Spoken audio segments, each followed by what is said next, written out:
해리 케인이 햄스트링 부상으로 장기 결장 중에 갑작스러운 손흥민 선수의 부상까지 겹치면서 언론에서도 손흥민의 이탈이 토트넘에 큰 타격을 줄 것을 우려했었죠. 토트넘이 라이프치히에 패배하고 손흥민 선수의 공백이 여실히 느껴진 무리뉴 감독이 And this is our situation. It's like to go to a fight with a gun without bullets. 이런 상황인 거죠. 근데 저한테는 지금 솔직히 말해서 토트넘이 중요하진 않습니다. 손흥민 선수가 더 중요하죠. 손흥민 선수가 오른팔 부상으로 수술을 위해 이틀 전 19일에 한국으로 극비 귀국해서 3년 전 수술을 받았던 병원을 다시 찾아 부상 부위에 대한 추가적인 검진을 받고 오늘 오전에 수술을 받았다고 합니다. 부상 부위가 또 전완골부 요골 부위 골절이네요. 2017년 6월 달에도 같은 부상을 당했었죠. 오늘 오전에 수술을 받았고 주말까지 입원을 해서 경과와 이제 뭐 회복 시기라든지 그런 것들을 지켜본다고 합니다. 근데 많은 분들 중에서는 저를 포함해서요, 이런 의문점이 드시는 분들이 계실 겁니다. 왜 굳이 손흥민 선수가 영국에서 치료를 안 받고 한국에 와서 치료를 받지? 영국에는 최상의 메디컬 팀들도 있을 거 아니에요. 혹은 이제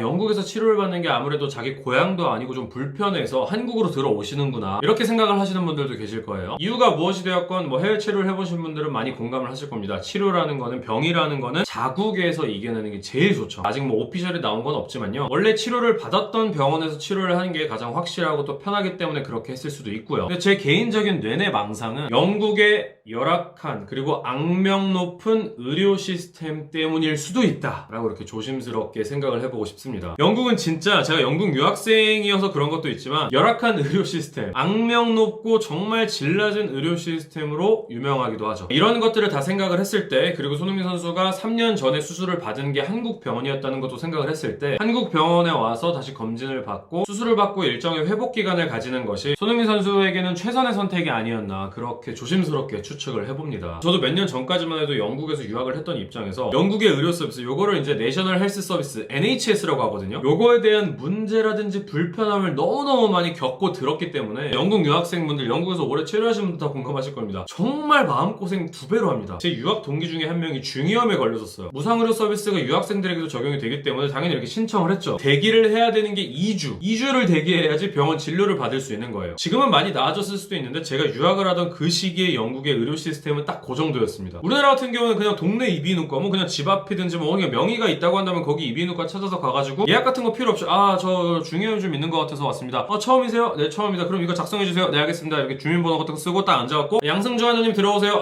네, 들어가겠습니다. 요거잖아요. 영국 의료 시스템은 정말 불편하고 막장이라고까지 얘기할 수 있을 정도로 그렇습니다. 또 다른 친구는 이제 헬스를 하다 허리를 다친 거예요. 하염없이 기다리기만 한 거죠. 예약 같은 것도 오래 걸리고 그러니까. 근데 결국에 더 심각하게 병이 도져가지고 휴학까지 해서 한국으로 와가지고 결국에 한방병원에서 치료를 받았던 이런 사례도 있습니다. 전 국민에게 전액 무상 의료 혜택을 주자, 이런 의도로 시작이 되었었는데요. 계속해서 문제점이 드러나고 있죠. 그래서 영국 교민들 사이에선 이런 말도 있습니다. 영국 병원에 가면 별거 아닌 걸로 들어간 환자가 죽어서 나온다. 물론 이제 중증 질환, 특이한 병이나 심각한 병은 최고의 의료진과 최고의 의료 서비스가 동원이 되는데, 가벼운 병은 순서를 기다리다가 병이 도지고 병원의 의사 숫자도 부족하고 의료 서비스의 질적 저하도 있고 수술 경험도 없는 의사들이 수술을 망치는 경우도 있고 심지어 간호사도 부족합니다. 그래서 어떤 경우도 있냐면 환자 가족이 약 관리도 해줘야 되고, 정말 심각했던 경우에는 병원의 화장실을 청소할 인력도 부족한 거예요. 그러니까 예산이 부족하니까, 무상이어서. 그래서 가족들이 화장실을 청소하는 경우도 있고 간호사 대신에 붕대를 가족들이 직접 감아주는 이런 경우도 있었다고. 제가 들었던 것 중에 더 최악은 뭐냐면요, 자격도 없는 그 응급실 직원이 딱 환자의 상태를 보고 치료 결정을 내리는 이런 경우도 있었다고.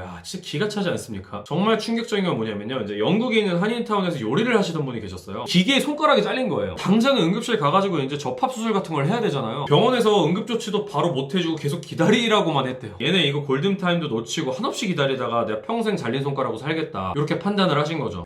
그래가지고 얼음 상자에다가 잘린 손가락을 담아서 한국에 오는 비행기로 빨리 와가지고 한국에 와서 치료를 한, 정말 극단적이고 막장적인 스토리도 있을 정도로 영국의 전반적인 의료 시스템의 문제점이 너무너무 많기 때문에 손흥민 선수도 한국에 와서 치료를 받는 게 어쩌면은 최선의 선택일 수도 있지 않았는가, 저는 그렇게 생각을 합니다. 근데 이게 이제 영국의 NHS 시스템이, 무상의료 시스템이 예산 부족 문제도 있고요, 공기관화가 되면서 의료진들의 도덕적 의욕, 그런 뭐 사명감 이런 것들까지 떨어지면서 의료인들, 그 구성원들의 인식 문제가 비판을 받고 있기도 합니다. 그래서 지금 영국 정부, 영국 국민들이 가장 골머리를 앓고 있는 게 무상 의료 시스템입니다. 그래서 영국 언론에서는 어느 정도로 표현을 했을 정도냐면요, institutional blindness, institutional murder 이렇게 얘기를 했을 정도로, 와, 그러니까 진짜 사회의 암적인 존재가 되어버려갖고 이걸 어떻게 할 수도 없고, 이 공립병원, 무상의료의 이런 시스템을 싫어하는 사람들은 좋은 서비스를 받을 수 있습니다. 근데 그런 사람들은 개인 건강보험을 들어서 사립병원을 이용하는데, 이게 정말 안타까운 건 영국 상위 8%의 상류층들만 누릴 수 있는 혜택이라고 합니다. 많은 분들이 그냥 이렇게 말하시잖아요. 살기에는 대한민국이 제일 좋다. 정말 절실히 공감을 하는 부분이기도 합니다. 저도 대학교 2학년 때 영국에서 생활을 할 때 독감을 너무 심하게 앓았던 적이 있었어요. 병원을 가려고 신청을 했는데 2주를 기다리려는 거예요. 아, 어떡하지 하고 2, 3일 정도를 계속 신청하면서 기다리고 있었는데 4일째 되던 날 나았습니다.